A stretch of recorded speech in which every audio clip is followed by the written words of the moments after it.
తాకట్లో ఉన్న బంగారాన్ని విడిపించి ఆ రోజున మార్కెట్ ధర కట్టి మిగిలిన డబ్బును మీకు అందిస్తుంది కొమ్మూరి గోల్డ్. బాబీ గారు, అందరికీ నమస్కారం అండి.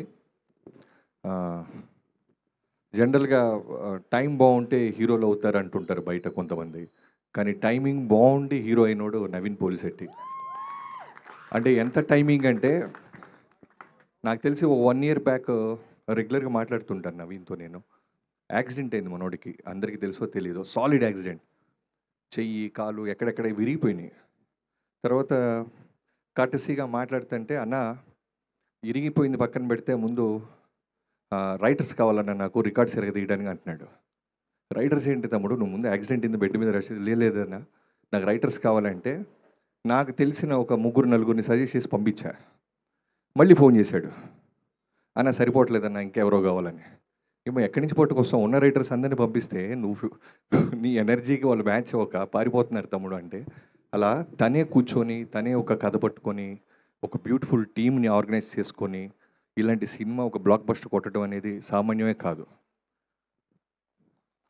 అంటే సినిమా మొత్తం చూసినప్పుడు నాకు ఏమనిపించిందంటే, నవీన్ ఒక్క ఫ్రేమ్లో కూడా ఎనర్జీ వదలట్లా. ఒక్క ఫ్రేమ్ ఎక్కడో చోట రిలాక్స్ అవుతారు ఎవరొకళ్ళు, డైరెక్టర్ అయినా సరే, టెక్నీషియన్స్ అయినా, యాక్టర్స్ అయినా, ఎక్కడో చోట 1 frame వదిలేస్తాం.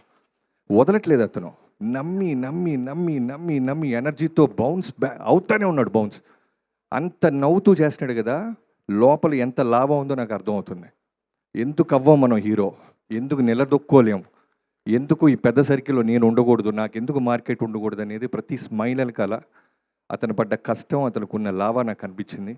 నవీన్, నీ కష్టం ఇలానే వెళ్తావు, నీకేం చెప్పక్కర్లేదు, బట్ చాలా చాలా బ్రైట్ ఫ్యూచర్ ఉంది.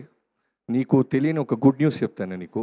ఈ సినిమా రిలీజ్ అయిన తర్వాత చిరంజీవి గారిని కలిశాను నేను నెక్స్ట్ చేయబోతున్నాను వన్ ఆఫ్ ద మీటింగ్లో. ఆయన సినిమా చాలా బాగుందంట కదా బాబీ, నవీన్ పోలిశెట్టిది అనగానే ఓ రోజు అన్నారు. అవునన్నయ్య చాలా బాగుంది. ఎంత ఎనర్జీ ఉంటుంది అబ్బాయికి. ఇప్పుడు వస్తున్న జనరేషన్స్లో నాకు బాగా నచ్చిన హీరో నవీన్ అని చెప్పాడు. ఆయన సినిమా సక్సెస్ అయ్యి ఆయన ఆనందంలో ఉంటూ నీ సినిమా సక్సెస్ను కూడా ఎంజాయ్ చేశాడు చిరంజీవి గారు. సో ఆయన కళల్లో పడి ఆయన మెప్పు పొందావు నవీన్. ఇది నేను దాచిపెట్టి, నేను తప్పకుండా ఈ ఈవెంట్కి నువ్వు నన్ను పిలుస్తూ వచ్చినప్పుడు చెప్పాలనుకుని దాచిపెట్టాను. I'm sharing this.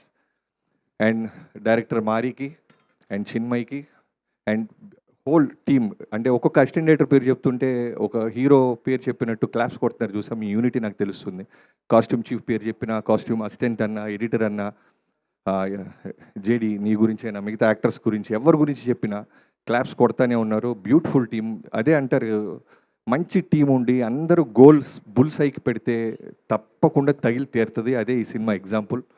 అండ్ మా ప్రొడ్యూసర్ మైక్ టైసన్ వంశీ గారికి సంక్రాంతికి ఖచ్చితంగా హిట్ కొట్టాలి ఈ సంవత్సరం కూడా అని తను బలంగా నమ్మాడు. సో చాలామంది అంతకుముందు 1-2 films తనకి ట్రేడ్ దగ్గర సరిగ్గా చేయకపోయినా జనము, మీడియా అందరూ కూడా కోరుకున్నారు ఈ సినిమా ఖచ్చితంగా హిట్ అవ్వాలని వంశీ గారికి. సో కంగ్రాచులేషన్స్ వంశీ గారు అండ్ హోల్ టీం అందరికీ. అండ్ మీనాక్షి, నవీన్ లాంటి ఒక ఎనర్జీ పక్కన స్క్రీన్ మ్యాచ్ చేస్తూ ఎంత ఎనర్జీగా చేసావో తెలుసా నువ్వు. నేను ఎంత కష్టపెట్టాడో నాకు తెలియదు, ఎన్ని 1 more తీసుకున్నా నాకు తెలియదు. అంటే ఈ సినిమా ఒక బ్యూటిఫుల్, ఒక చిన్న రిస్క్ కూడా కనిపించింది. కంప్లీట్ ఎంటర్టైన్మెంట్ మీద వెళ్తూ నేను ముందు డైరెక్టర్ అవడానికి ముందు చాలా సంవత్సరాలు చాలామంది డైరెక్టర్ల దగ్గర రైటర్గా వర్క్ చేశాను. బ్యూటిఫుల్ అంటే ఎమోషనల్గా బ్లెండ్ చేశాడు. ఎంత రిస్క్ అంటే అది జనం అంతా కామెడీని ఎంజాయ్ చేస్తున్న టైంలో స్టోరీ టెల్లింగ్ అనేది ఒక మెసేజ్ ఓరియంటెడ్ కానీ ఇలాంటివి టచ్ చేయరు జనరల్గా. కానీ తన కాన్ఫిడెన్స్కి, తన టీంకు ఉన్న కాన్ఫిడెన్స్కి మీనాక్షి తను కలిసి జాగ్రత్తగా స్క్రిప్ట్ని చిన్న ఎమోషన్లోకి తీసుకెళ్ళి, ఎక్కడ చిన్న ఎమోషన్ పెట్టించాలో కంటెతడి పెట్టించి మళ్ళీ వెంటనే ఫన్లోకి తీసుకెళ్లారు. సో చాలా చాలా మీ స్క్రిప్ట్ టాలెంట్కి కూడా హ్యాట్స్ ఆఫ్. ఎవరైనా మర్చిపోతే క్షమించండి. Thank you so much.